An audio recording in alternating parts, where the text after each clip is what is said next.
Hello viewers, you're welcome to today's edition of the APC MediaChat, organized by the Media and Publicity Committee of the All Progressive Congress in Akwa Ibom State. Thank you once again for joining us. From wherever you're watching us, we're happy that you could join us on the program here live. The essence of this broadcast is to enable party faithfuls and supporters within and outside Akwa Ibom State to get to know up close and personal different candidates of the APC in the 2023 general election. As we know, going by current realities in Nigeria, the 2023 general election will be determined by the Nigerian people. And as such, the antecedents of this candidate will come to bear. The antecedents of this candidate will play a huge role in the emergence of a winner in the 2023 general election. On that note, it is my pleasure to welcome as my guest on today's edition of the program the APC candidate representing, the APC candidate for Abak, Ika, and Etim Federal Constituency. Mr. Clement Jimbo, you're welcome to the program. Thank you very much. Good evening, Iris. Good evening, Akwa Ibom State. Good evening, Nigeria. Well, people are watching us from across the entire world. Oh, so good evening, the entire world, wherever you are hearing us from. Good morning, good afternoon, and good evening. All right. So, like I said earlier, that Nigerians are very aware at this point in time regarding the 2023 election. If you go on social media, you would see that young people are getting involved in exactly what's going to happen in 2023. And as such, the candidates, the antecedents of this candidate will come to play. Who are these people who are vying to occupy political offices? These are the questions Nigerians are asking at this point in time, and it's the question I'll be asking you today on the show. Now, very, very curiously, you have emerged as a candidate of the APC. I'm sure the primaries went okay with all of the intrigues and all of that. But now that you are the candidate of the APC, the question is, who are you? Who is Clement Jimbo? Well, thank you very much. Before I say anything about Clement Jimbo, let me really appreciate every critical stakeholders of the All Progressives Congress in Akwa Ibom State, every elder who has actually held the fort that has brought the APC to where we have it as a platform today to ventilate our aspiration. I say kudos to all of them. Let me equally appreciate every member of APC, wherever you are hearing me from. I want to appreciate you for your consistency, your persistency, and your commitment to the ideals of APC. And of course, the NWC, the National Working Committee of the APC, who has given us a seamless process to emerge as candidate of the party. Thank you very much. Then coming back to your question, who is Clement Jimbo? Clement Jimbo is an intelligent young man, spiritually and physically. Clement Jimbo is a patriot, a man who believes in the unity of Nigeria. Clement Jimbo is one who is holding the fort for the youth of my generation. Clement Jimbo, if you want to put it differently, is a father, is a teacher, a mentor. Clement Jimbo believes so much in the progress and prosperity of Nigeria. And Clement Jimbo believes in sacrificial leadership, which he also thinks that is what will deliver Nigeria from the current substructure that we are currently building on to the skyscraper that we envisage to get Nigeria into. So that is basically who Clement Jimbo is. And to crown it all, Clement Jimbo is a believer in God Almighty. He's not a Muslim. Well, also, like I said earlier, Nigerians are very critical now about the backgrounds of this candidate. Now you are the candidate of the APC, Yes. And so they want to know exactly what educational qualification you have, so much that you are presenting yourself for leadership position. Are you married? Are you, do you have a degree? Do you have a BSc? Do you have a PhD? Nigerians would like to know. Well, thank you very much. If you want to evaluate Clement Jimbo based on the demands of the 1999 Constitution as amended, by reason of the qualification as demanded from such a person to vie for the position I'm vying for, I'm qualified. But to break it down, Clement Jimbo has a first school living certificate. It's actually laminated. It's there. I have my WAEC. I actually finished my first school living, primary school, which I obtained my first school living certificate in 1993. Thereafter, I proceeded to West African People's Institute in Calabar, Cross River State, where I obtained my West African examination certificate. Then in 2012, I obtained my BSc, Bachelor of Science in Quantity Surveying, where I currently practice and I'm a professional of no mean repute when it comes to that. So that is basically my background academically. All right. I know I had interviewed you, I think, sometime in 2019. Yes. And when you ventured into politics, and I think you were vying to occupy the office of Mr. President at the time. Definitely. Under the platform of the, I think, Social Democratic Party, Yes, yeah, the right. SDP at the time. So I'm going to take you back there. Why politics? I mean, how did you come into politics, and what makes you think that you can make a difference, you know, if you are given the platform and the opportunity to lead Nigeria and Nigerians? Well, thank you very much. Oh, I wish there is time for us to actually do justice to the question that you have compress it. We just don't have enough time. raised. Yes. Iris, there is a word that has been overused in Nigeria, maybe all over the world. And this word has not actually been properly understood, or the import of the meaning of this word has not been clearly defined. And it is the word politics. Politics, politics. Everybody talks about politics. But have we ever paused to ask ourselves a simple question? What is politics? Politics, in my own estimation, it is activities aimed at improving someone's status. That is politics. But if you look at what is obtainable in our climb here, can we of a certain say that the word politics, we have derived the meaning, or we have implemented the meaning of the word politics? Of what use is somebody elected politically to occupy an office where he negates and neglects all the responsibilities that he is saddled with in delivering dividends of the politics to the people? But if you look at it, they will say, okay, he's a politician. Because people have come to see and know that the word politics connotes being selfish, being a thief, being a crook, as a person that can't tell the truth. Somebody will say, okay, when you elect me into this office, I'm going to fix 1, 2, 3, 4, 5. But throughout the tenure of that person in that office, he does not, she does not attempt to fix that. So people comes to define politics differently in our climb as a person that can't tell the truth.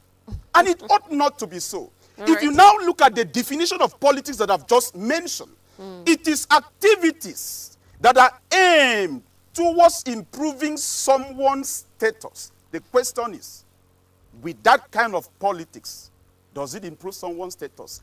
Back to your question, why I got into politics. And I've just given you the definition. Clement Jimbo is a man that believes so much in sacrifice. I asked a question about 2019 because of the complexity of Nigeria, Yes. as Nigeria is in the context of this nation. You, as a young person at the time, wanted to become Nigeria's president. And I'm asking, what could have prompted you to, want to venture into such a, tall aspiration, sort of? It What is prompted fantastic. I was just coming to that. I believe so much in sacrificial leadership. In fact, for there to be an everlasting leadership deliverables, it must be laced prominently with sacrifice.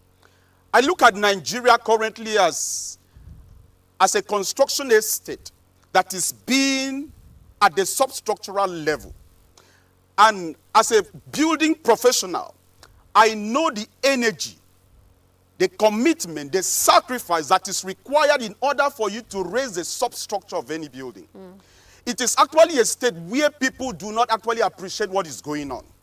Because you go in there in the morning, sometimes you are deep down into the hole, organizing, directing, supervising things that people do not see and admire at a time. But just give it a time, let the building start rising up. And let me pause to say, at the substructural level of any building, that is not where any compromise is made. So for Nigeria to come out from the substructure where it is currently is, the people that are saddled with the responsibility of building this substructure according to specification must be selected. So what prompted Clement Jimbo to venture into aspiring to become the Nigeria's president? It was simple: leadership. That is what is lacking currently in this country. And for us to get Nigeria to the Committee of Nations, we must take absolute importance of those that we are employing, so to say, to fix this country. And so that the power sector, the educational sector, the health sector. And I have practical solution. If time permits, we will all share it here. Well, we do not have the luxury of time, but yes. You said the Nigeria is lacking leadership, and that is what you went to offer. Definitely. You offered to present yourself to fill in that vacuum at the time, but you didn't succeed. So tell us the experience like. I mean, I wouldn't say I didn't succeed. I succeeded. So tell us the experience, very briefly, try to compress it. Okay, the experience. Well, I vie under the platform. I don't want to even mention the party because I'm no longer there. Okay. Yes, we did our best. We contested against even a former governor, 8-year term governor of Cross River State, Donald Duke. Part of the person that was an aspirant was Professor Jerry Garner, the former information minister at the time.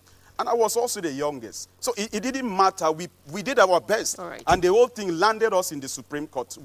From there, exited to the All Progressives Congress. So the experience was worthwhile. I was able to at least understand Nigeria to the best of my knowledge, what Nigeria is and what it should be, where we are and where we can be. Let's come back home here. You want to people and her challenges, and how would you bring this, your wealth of experience, into changing their lives in a way that would say, if by chance or by providence, you emerge successfully next year's election. Do you know your people very well, and how do you hope to address your people and, of course, the challenges they are facing? Yes, thank you very much. Yes, to answer the question very directly, my people know me and I know them. In Abak, Ekpo, Clement Jimbo is a household name. It's like the recurring decimal in the lips of everybody. And that is not to say that I have arrived. No, there is still a lot of work to be done. For example, we started this journey about over 1 year ago. We initially vied to become the senator representing Akwa Ibom Northwest Senatorial District. So that took me around the entire 10 local government area. We didn't stop there. We set up our structures across the entire 10 local government area. They are still there. And Abak, Ekpo, we are part of those local government that are present. We felt prominently. So we have visited our people, and our campaign office is in Abak. We equally have in Ikai, have in Etim. So that have you interacted with your people to know their challenges? And if you go there, what difference will you bring to the table? What would you do differently from the regular people, regular politicians we see around? Okay, fantastic. As a legislature, by the grace of God, if I'm elected in 2023 to represent my people, the basic responsibility of a legislature is to make laws.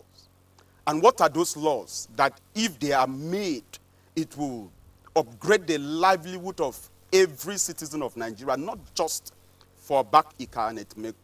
If you look at the power sector, for example, the power sector currently is done in such a way that inhibits power from being available for the people to use. And I will be very practical about it.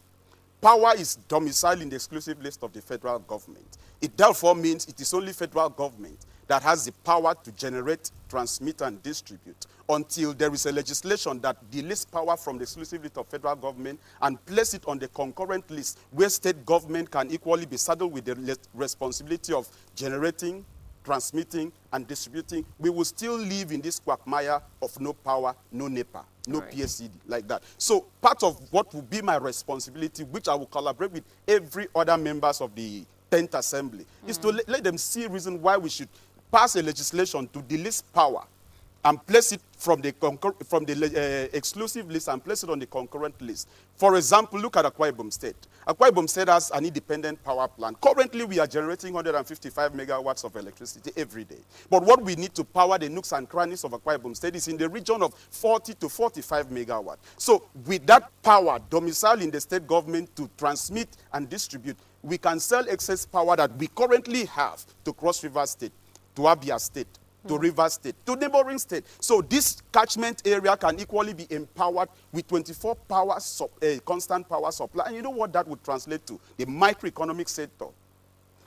Those that are doing barbing salon, hairdressing salon, welder, every single individual that has something to do with electricity will be allowed to stay in their different places of assignment to work. But where there is no power, you find it that it is difficult. It becomes difficult. An idle man, it's a devil's workshop. Sometimes they grapple with servicing of generator, buying of fuel when there is none, and all that. So that puts a lot of troubles in the hearts of my generation, which is the youth. And we need to change that. Very well then.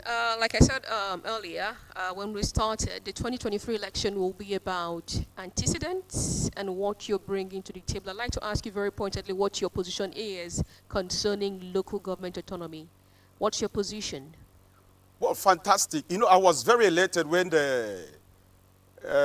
President Muhammadu Buhari signed the executive order 10 that granted local government financial autonomy.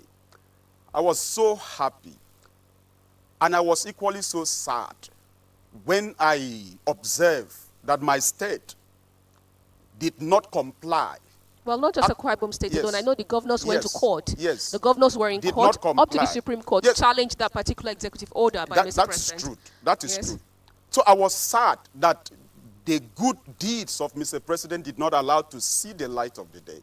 I believe completely and solely with the local government autonomy, financial autonomy, whatever autonomy that must be given to local government. And I will share this with us. Nigeria is known by 774 local government areas, apart from the 6 geopolitical zones, apart from the 36 states. So if there is money, if money leaves the federation account, for example, right now it goes to 36 local government, 36 states rather. But what Mr. President did was for the money to be splitted across the 774 local government areas. So you see that, like, for example, Abak local government, where I come from, what should be coming to Abak should be in the region of between 150 to 155 million naira every day, every month. So with that, you can see a lot of economic activities happening within my local government area. I may not have business doing in Uyo. I may not have business staying in Uyo. So a situation where a local government chairman will leave a local government where he was elected to preside over, to maybe find a shelter in shelter freak, with housing and all that. It does not help the economic activities of that local government, and it does not allow for development. All right. Well, thank you very much. In case you just joined us, you're listening to the APC Media Chat organized by the Media and Publicity Committee of the Akwa Ibom State chapter of the APC. And my guest on the show today is Mr. Clement Jimbo, talking to us on the show today.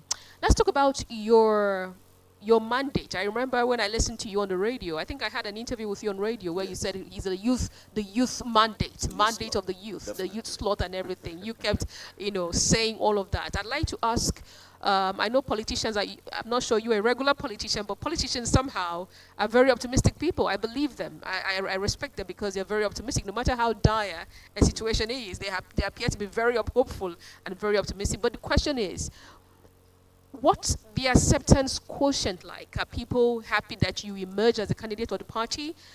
Do they believe in you so much that you will bring a difference? If the elections are not here yet, the campaigns have not started, but if you, by chance, by providence, you're there, do they have that faith in you that you can make a difference? Yes, they have so much faith. Beyond faith, they have commitment with me. You say you talked about hope.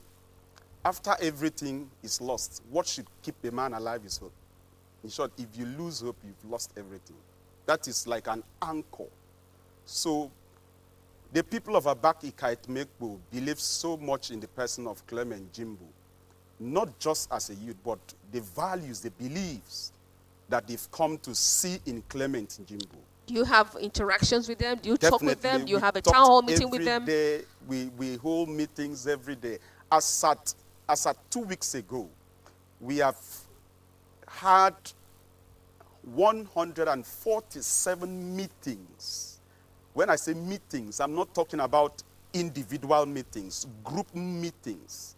Like the youth group, the women group, this group, that group. That was the 147th meetings across the 10 local government areas. But right now, we are concentrating our tentacles in the 3 local government area, which is Abak, Etim. In fact, I just left a meeting that we were doing to this place, where the entire Edene clan, where I come from, hold a meeting and invited me, and I was there.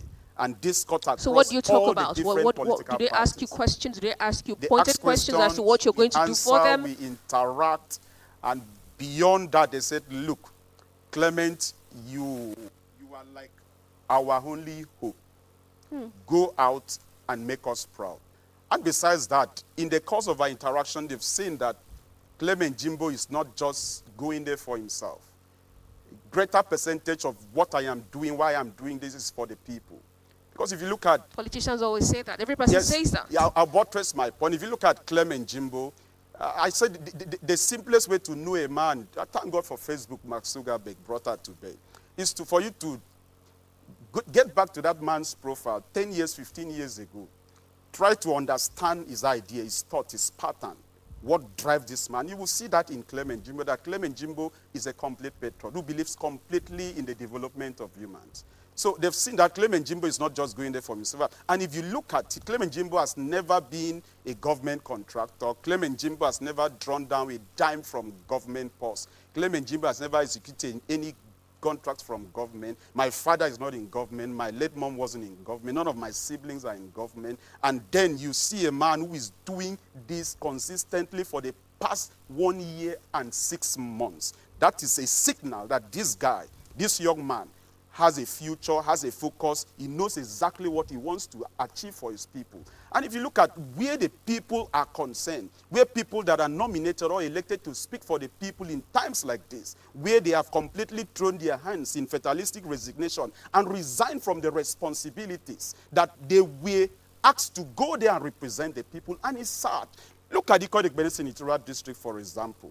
Look at Abak Federal Constituency. Don't we have representatives there? We do. But are they living up to the responsibilities of their representation? I will answer no. Okay. So there has to be a change. If you were asked to carry this table from this place to that place, and your energy can't do that. That's your personal opinion. Yes, I'm sure people agreed. It is my personal opinion. And that personal opinion is shared by thousands within my senatorial district and within my constituency. Well. Yes. So if you are asked to carry this table from here to that place, that is the responsibility that but if you are not able to carry, it's simply to tell the people you are not able to carry. And what is the meaning of you consistently saying you will carry, I will carry, I will carry 1 year, 2 years, 3 years, 4 years, you have not been able to carry, and you still want to go back by still attempting to do what you have failed first year. Fashola said something very beautifully. He said it's only a failure that repeats a class. And I share with that statement. If you are not able to do it, move. Let others. Nigeria is in a hurry. We can't wait for you to take all the time. All right. No. So like I said earlier, the elections will be about Nigerians casting their vote and hoping that their vote will count in 2023. Yes. Another area I'd like us to talk about is the awareness sort of, after the primaries of the APC and the PDP, it appears as though someone just woke Nigerians up, and so they were like, hey, I need to go get my PVC and all of that. So what do you make of that? Are you happy that Nigerians are now getting involved in the leadership recruitment process, or are you quite worried that it may be like a boomerang in the faces of politicians where, more people are going to go out to vote, and of course, the issue of voter apathy will be on a low in 2023. What's your take on that? Well, fantastic. It's a good observation. Let me cast our mind back. He said, if you don't know where you are coming from, it is possible that you might not know where you are going to. 1993, if you recall, I was awake and I was alive as at that time, that 1993 was almost the first time in the history of Nigeria that we had a true, fair election that was annulled. And if you count from 1993 to 2023, it's going to make it 30 years. And 30 years is a significant number. So what occurred in 1993 is almost a repeat of what is going to happen in 2023. Are you comfortable with that? No, minus the annulment. There is a point I'm driving at. Okay. If you look at 1999, we elected from the presidency to the Senate to House of Reps to House of Assembly to the governors. They were virtually newcomers into the Nigeria's legislative chambers. So that, if you look at it, that is what is going to play back in 2023. For example, look at Akwa Ibom State. The current 3 senators that are representing us in Akwa Ibom State today, none of them is going. That means 2 people are going. The House of Reps that are currently representing us, maybe 90% of them are not going. So new people are coming, and that replicates across the 36 states. So it therefore means Nigeria is going back to a default. And each time you format your phone and go back to a default, that phone has a lot of energy, a lot more space are created for you to store new content, not old stuff. So Nigeria requires vibrant intelligence. We are at the phase of being extinct. Sitting down here, you may not classify me as a very young man. No, you may not. And there are several people that we need to leave the baton to.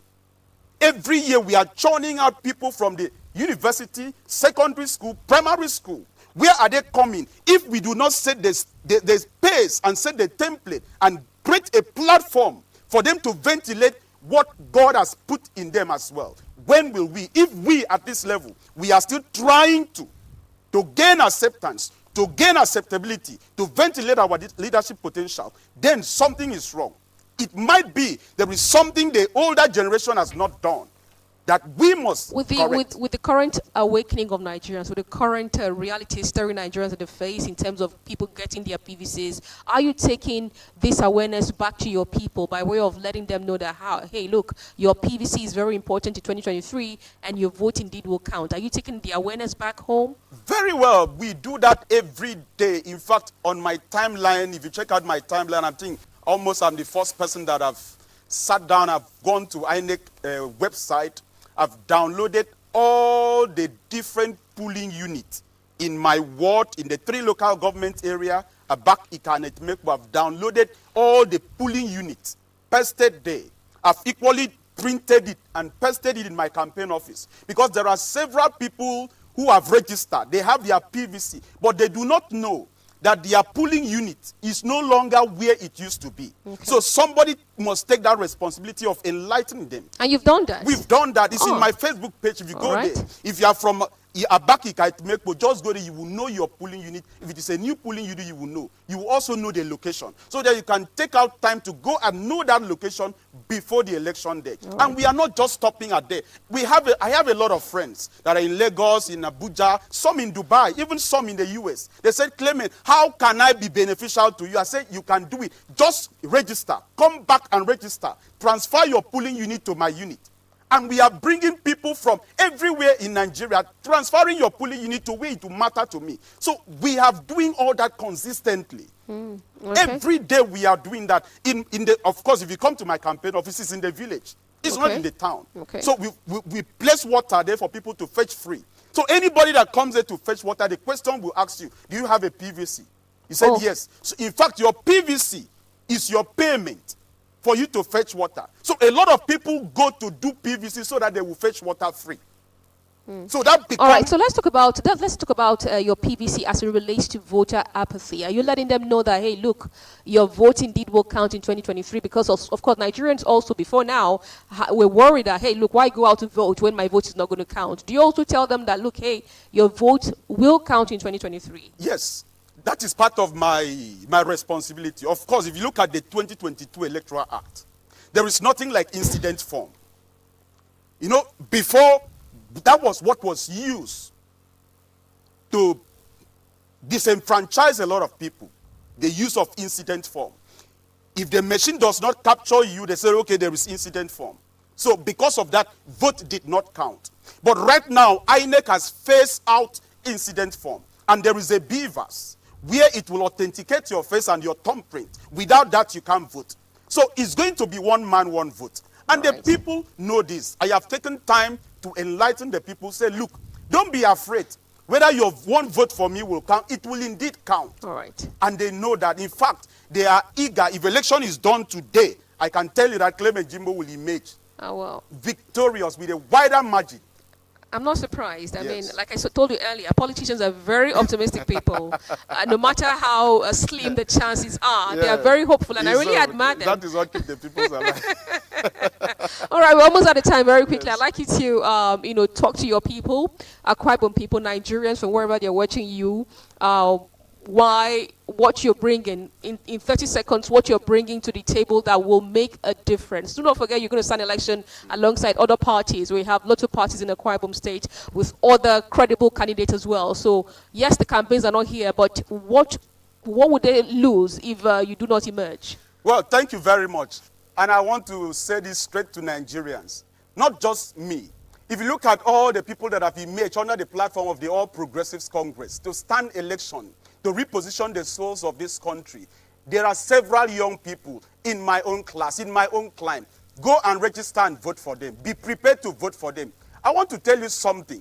If you look at Nigeria, where Nigeria was in the 1985, 1990, it was younger people that navigated the soul of this country, managed and administered this country, and Nigeria was better. Nigeria is getting back to that position where younger people will mount the saddle and navigate this country. So go out and vote, and your vote will count. Well, and the elections are not here yet. You cannot say the elections... Yes, the vote will. It's a future tense. The vote will count. Of course, you must give them assurance, because there are some people that are still thinking that it is still going to be the olden ways. No, the Electoral Act as amended has really actually sealed lots of loopholes as far as elections are concerned. And I want to give kudos to INEC and the National Assembly for giving us this brand new Electoral Act. That is what has given somebody like Clement Jimbo a chance. All right. Thank you very much. Well, that's a fine place to leave our conversation today. Big thank you to my guest here, Mr. Clement Jimbo, the man holding the youth slot, like he normally say, wherever he's talking. And he's spoken very much today as to what he's bringing to the table that will be different in 2023 election. On that note, I'd like to say thank you for joining us today. Clement Jimbo, the APC candidate for Abak, Etim Federal Constituency, was my guest on today's edition of the APC Media Chat. Thank you very much for joining us. Big thank you to the media team here, Destiny Young, Michael Matthew, I think they call him Obong, Otuekong, Inyabong Johnny. Big thank you to all of them. The team, thank you very much for making this a success. Join us again some other time. Until then, stay blessed, get your PVC, and be a part of the leadership recruitment process. Bye-bye.